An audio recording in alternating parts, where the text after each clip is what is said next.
Sir, இந்த தேர்தல் பற்றி உங்களுடைய கருத்து கணிப்பு? கருத்து கணிப்பு சொல்கிற அளவுக்கு இல்லை. இந்த தேர்தல் வந்து ரொம்ப சந்தோஷமான ஒரு தேர்தலாக இருக்குது. ஏன்னா இது வரைக்கும் நடிகர் சங்கம்னா எங்கே இருக்குது, அதுக்கு ஒரு தேர்தல் இருக்குன்னு தெரியாத நடிகர்கள்லாம் இன்றைக்கி வந்து ஓட்டு போட்டிருக்காங்க. அதனால் ரொம்ப சந்தோஷம். நானும் ஒரு 17 வருஷமாக இந்த நடிகர் சங்கத்தில் மெம்பராக இருக்கேன்.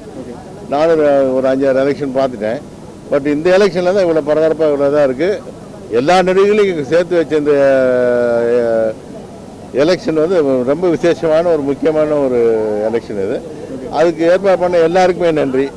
இதில் எந்த அணி வெற்றி பெறும்னு ஜோசி சொல்ல முடியாது. எல்லாருமே நல்லா இது பண்ண தான் நினைக்கிறாங்க. ஸோ அதில் எந்த அணி வெற்றி பெற்றாலும் அவங்க நல்ல எல்லாருக்கும் எங்கள் இந்த போன்ற நடிகர்களுக்கு நல்லது பண்ணணும். அது நல்லது பண்ணுவாங்க நம்பிக்கை இருக்கும். வாழ்த்துக்கள். இப்போ எந்த அணி வெற்றி பெறுதோ அது முதலில் நடிகர் சங்கத்தில் செய்ய வேண்டிய கடமை என்ன அப்படிங்கிறத நினைக்கிறீங்க? எந்த அணி வெற்றி பெற்றாலும் முதலில் செய்ய வேண்டியது இந்த காசிப்பை நிறுத்தணும். முதல்ல இந்த ஊடகங்களில் வந்து நிறைய காசிப் ஆகி போச்சு, ரொம்ப அசிங்கமாக போச்சு. அதாவது இது வந்து ஒரு சகோதர சகோதரிக்குள்ள இருக்க சண்டை தானே தவிர பங்காளி சண்டைகள் கிடையாது. பங்காளி சண்டை தான் வெட்டு குத்துல வரைக்கும் நீட்டுப்பாங்க. சகோதர சகோதரி வந்து இன்னைக்கு அடிச்சுமா நான் சேர்ந்துப்போம், அந்த மாதிரி சண்டை தானே. இதை வந்து ஒரு பரபரப்பாக பேசி இவ்வளோ பெரிய இந்த எலெக்ஷனை இவ்வளோ தூரம் பரபரப்பாக்குனதே ஊடகங்கள் தான்.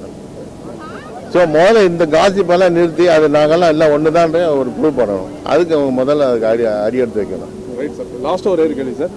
நடிகர் ரஜினிகாந்த் அவர்கள் அந்த நடிகர் சங்கம் பேர் மாற்றம் பற்றி ஒரு கருத்து சொல்லியிருக்காரு. அதை பற்றி உங்களுடைய ஒப்பீனியன் என்ன சார்? அதாவது ரொம்ப வருஷமாக சொல்லிட்டு தான் இருக்கிறாங்க. இப்போ ரஜினி சார் எடுத்து சொல்கிறார் மறுபடியும். அது கமிட்டியில் போட்டு அதெல்லாம் சாத்தியமாக என்ன இது பண்ணி பார்த்து பண்ணணும். ஏன்னா எல்லா லாங்குவேஜுமே அவங்கவுங்க தனியாக வச்சுக்கிட்டாங்க. மலையாளத்தில் வச்சுக்கிட்டாங்க, கர்நாடகாவில் வச்சுக்கிட்டாங்க, தெலுங்கில் வச்சுக்கிட்டாங்க, பாம்பேயில் வச்சுருக்காங்க. அந்த மாதிரி ஸோ நம்ம மட்டும் எதுக்கு எல்லாம் இழுத்துட்டு போகணும்னு சொல்லி முதல்ல எங்கள் டைரக்டர் யூனியன்லேருந்து அந்த பிரச்சனை வந்துகிட்டே இருந்தது. அப்புறம் தான் தமிழ்நாடு திரைப்பட இயக்குனர் சங்கம்னு ஆரம்பித்தாங்க. அதே மாதிரி இதுவும் அவங்க தான் பண்ண முடிஞ்சால் பார்ப்போம். நல்லது. Thank you sir. Thank you very much. Thank you.